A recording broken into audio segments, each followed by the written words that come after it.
The Lonely Man and the Wounded Bird. At the edge of a dense, whispering forest lived a man named Rafik. His cottage was a modest one, made of timber and stone, nestled between tall pines and the slow-rolling hills. The villagers often said he lived too close to the trees, both in location and in heart. They avoided him not out of hatred, but from a quiet distance born of difference. Rafik was quiet, solitary, and always kind, but never quite one of them. He had once lived among people, laughed with friends, and dreamed of a family. But life, as it often does, had a way of testing the soft-hearted. Friends turned greedy. Promises turned to dust. Betrayed once too often, Rafik chose the trees over the town. He found peace in chopping wood, growing herbs, and listening to the breeze rustle the leaves like nature's own lullaby. One stormy evening, as gray clouds rolled over the hills and thunder growled in the sky, Rafik ventured out to secure the firewood. The wind tugged at his cloak, and rain threatened to break loose at any moment. Just as he passed the old birch tree near the forest's mouth, he heard a sharp, desperate chirping. There, on the wet ground, lay a small bird, no larger than his hand, soaked and shivering, its wing twisted unnaturally. But it was the feathers that stopped Rafik in his tracks, a golden shimmer, almost glowing despite the gloom. He knelt gently, cupping the bird in his rough palms. "You poor creature," he murmured. "Let's get you warm." Back in his cottage, he set to work. He dried the bird's feathers with a soft cloth, boiled herbs for pain, and fashioned a tiny splint for the injured wing using twigs and string. Then he placed the bird inside a small wooden box lined with wool. It was not a cage. Rafik had never believed in cages, but a shelter. The bird, exhausted, soon fell asleep. Rafik watched it breathe, slow and fragile, and felt something stir within him, a quiet tenderness he hadn't known in years. He whispered, "Rest, little one. You're safe here." Days passed, and the storm gave way to sunshine. The forest, cleansed by rain, hummed with life. Inside the cottage, the golden bird grew stronger. It chirped softly when Rafik entered and pecked at the seeds he offered with growing appetite. But what surprised Rafik most was the music. Each morning, the bird sang, not the random warbles of wild birds, but rich, flowing notes that seemed to echo emotions. When Rafik felt sorrow, the bird's song was gentle and low, like a lullaby. When he felt joy, the melody danced through the cottage like a breeze chasing petals. It was as if the bird could feel what he felt, or maybe even heal it. One evening, after a particularly peaceful day, Rafik sat by the window, watching the golden bird perch near the open shutter. The sun dipped low, painting the world in orange and gold.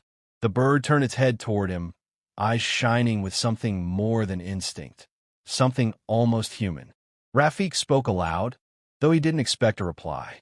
"I don't know where you came from, but I'm glad you're here." The bird tilted its head, as if understanding. Then softly it sang again. Rafik closed his eyes and listened, letting the music fill the quiet spaces inside him, the ones long abandoned by hope.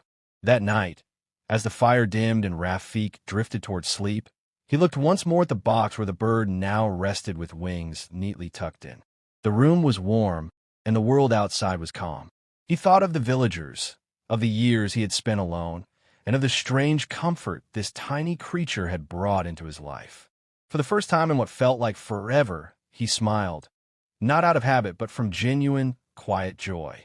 Little did Rafik know that the bird he had saved was far more than a simple creature, and the kindness he had given so freely was about to return in ways he could never imagine. A bird that speaks. Morning light filtered through the thin curtains of Rafik's cottage. Dew clung to the windowsill, and the trees outside glistened with the promise of spring. Inside, the golden-feathered bird was already awake, perched beside the small, open window, its head tilted toward the sky. Rafik stirred from his bed with the familiar creak of old wood beneath his feet. As he did every morning, he approached the little box where the bird slept and offered a handful of fresh seeds. The bird hopped forward, pecking at the food, then sang a soft tune, one of warmth and contentment. "You're healing well," Rafik said with a nod. Soon, you'll be flying again. But today, something was different. As Rafik turned to tend the fire, he heard a voice, clear, calm, and strangely familiar. You've shown great kindness, Rafik. He froze. The voice hadn't come from the door or the window. It had come from behind him from the box. He turned slowly, heart thumping. The bird stood there, golden feathers shimmering faintly in the sunlight, its eyes meeting his. I must be dreaming, Rafik whispered, stepping back. You are not, said the bird. Its voice was neither male nor female, but gentle, like the sound of wind through leaves. You saved me when I was broken. You healed me not for reward, but from the goodness of your heart.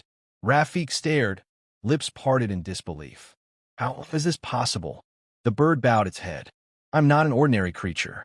Long ago, I was cursed for my pride. I lived as a bird for many seasons, unable to speak, unable to explain, until someone showed me pure compassion without expecting anything in return. You have broken part of that curse. Rafik sat down heavily on the bench, still stunned. Why me? Because your heart was quiet enough to hear mine, the bird said softly. Many passed me by. Some tried to harm me. Only you stopped to help. Rafik felt his throat tighten.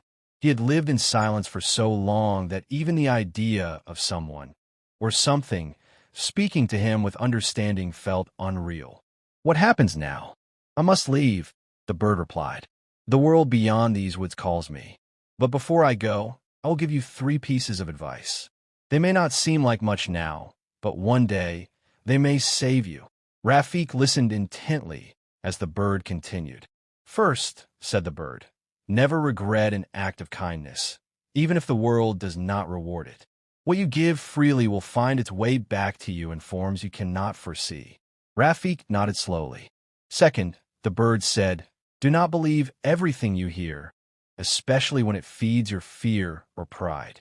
Truth and wisdom often hide behind silence. Rafik's brow furrowed at that. He'd once been misled by those who whispered falsehoods behind smiles. Third, the bird concluded, never chase after something that chooses to leave you. If it is meant for you, it will return on its own. If not, chasing it will only lead to sorrow. The words sank into Rafik's heart like seeds in fresh earth.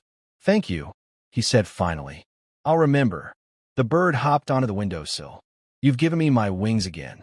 Now I must fly. A part of Rafik ached to ask it to stay, but he remembered the last piece of advice. And so, with a deep breath, he stood and opened the window wider. The bird looked at him one last time. Goodbye, Rafik. May your kindness grow where no eyes can see. With that, it spread its wings, strong and bright, and soared into the open sky. Rafik watched it disappear beyond the trees. The silence that followed was not empty, but full of something new and unnamed. Peace, perhaps, or hope. He turned back into his cottage. Everything looked the same, and yet everything felt different. That night, he did not light the fire. He simply sat in the stillness, hand resting on the edge of the box where the bird had once slept, and whispered, Farewell, little one. And for the first time in years, he did not feel alone. The man who didn't listen. News traveled fast in small villages, especially when it concerned something strange. It began as whispers that old Rafik in the woods had spoken to a bird. A talking bird, they said. Some called it a miracle, others madness. But one man heard the tale and did not laugh. His name was Farzan, a merchant known for his clever tongue and clever hands. He sold trinkets polished to shine like treasure and stories spun like silk to charm gold from pockets. Farzan had no time for kindness, no love for forests or birds. But he had a deep love for gain. A talking bird, he muttered, stroking his trimmed beard. If Rafik had one, perhaps I can catch another, and make a fortune from it. The very next morning, Farzan set out into the woods with a cage, a net, and a pocket full of breadcrumbs. He had no patience, no gentleness. He trampled flowers and snapped branches. He laid traps and shouted, Come, little bird, speak, and I will feed you. By midday, tired and irritated, Farzan stumbled upon a small bird perched on a low branch. It was not golden, but its feathers shimmered silver in the sunlight. "Close enough," Farzan said with a smirk. With one quick toss of his net, the bird was caught.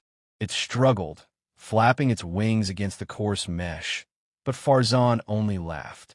"Now then, let's see if you have something clever to say." Back at his large home, Farzan placed the bird in an iron cage. He did not feed it gently or speak with kindness. "Talk," he barked. "Speak, and I'll make you famous. You and I could be rich, you know." But the bird was silent. Days passed. Farzan grew frustrated. He shouted. He threatened.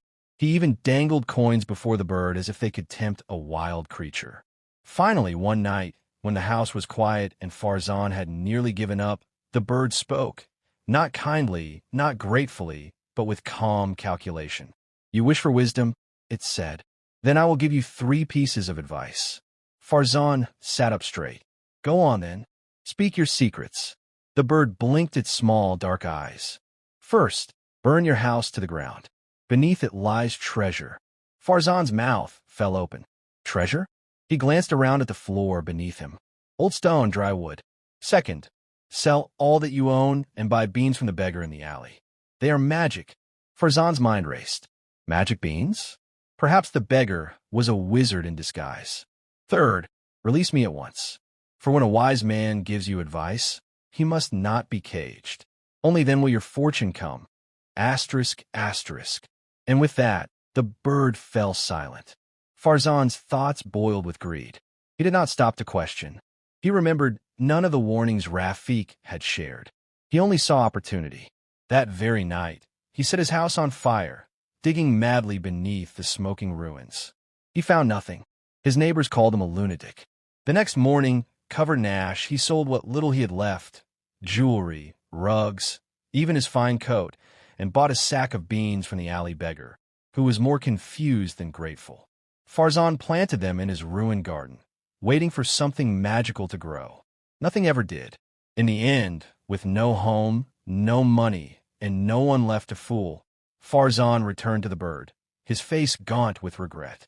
"You tricked me," he hissed through the cage bars. The bird looked at him and finally spoke again. "I did not trick you. I gave you exactly what you asked for, words without meaning. You chased wisdom without understanding. You sought gain without giving. You heard only what you wanted to hear." Farzan, trembling with anger, unlocked the cage and threw it open.